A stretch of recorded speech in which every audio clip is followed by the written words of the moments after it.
কার কার ওয়াজ শোনা যাবে না? যাদের মোবাইল আছে আলগি দিয়ে রেকর্ড করিয়া দেন। এই এগুনের ওয়াজ শুনলে বেঈমান হইবেন, বেঈমান হইবেন, বেঈমান হইবেন, ইমান থাকবে না। নবীর পক্ষে মাঝে মাঝে কথা বলে, এটা বড় কিছু না। দুই একবার এক সেকেন্ড নবীর বিপক্ষে বললে সারা জীবনের পক্ষে বলা বাদ। জোরে বলেন ঠিক কিনা? এরকম বক্তা আছে। এক নম্বরে গরুর ডাক্তার জাকির নায়ক, ওনার ওয়াজ শোনা যাবে না। আব্দুর রাজ্জাক বিন ইউসুফ, ওনার ওয়াজ শোনা যাবে না। শায়ক আহমদুল্লাহ, ওনার ওয়াজ শোনা যাবে না। শায়ক মতিউর রহমান মাদানী, ওনার ওয়াজ শোনা যাবে না। মুজফর বিন মহসিন, ওনার ওয়াজ শোনা যাবে না। ডক্টর আবদুল্লাহ মোহাম্মদ জাহাঙ্গীর, ওনার ওয়াজ শোনা যাবে না।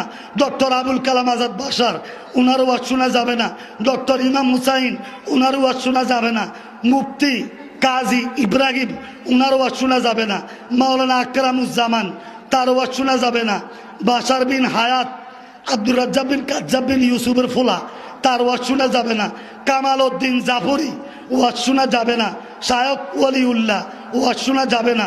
ডক্টর সিফাত হাসান, আসাদুল্লাহ আল গালিব, হাসিবুল হাসান, আবু তোহা আদনানের ওয়াজ শোনা যাবে না। রেজাউল করিম আবরার, ওনার ওয়াজ শোনা যাবে না। মিজানুর রহমান আহাজারি, ওনার ওয়াজ শোনা যাবে না। তারেক মনোয়ারের ওয়াজ শোনা যাবে না। আমিরে হামজার ওয়াজ শোনা যাবে না। আবদুল্লাহ আল আমিনের ওয়াজ শোনা যাবে না। জহিরুল ইসলাম জাবিরির ওয়াজ শোনা যাবে না। আবু নসর ও শয়তান আশরাফির ওয়াজ শোনা যাবে। নুরুজ্জামানের নিশ্চিন্তপুরের হুজুর নুরুজ্জামানের ওয়াজ শোনা যাবে না। হাফিজুর রহমান সিদ্দিকী কুয়াকাটা, মোহাম্মদ মুফতি নোমান কাশিমির ওয়াজ শোনা যাবে না। নুরুল ইসলাম অলিপুরীর ওয়াজ শোনা যাবে না। মুফতি মুশতাকুন নবী, আব্দুল কাইয়ুম মিয়াজি। এরপরে আসেন আব্দুল খালেক শরীয়তপুরী হুজুর। তারপরে আমাদের এলাকাতে যেগুলো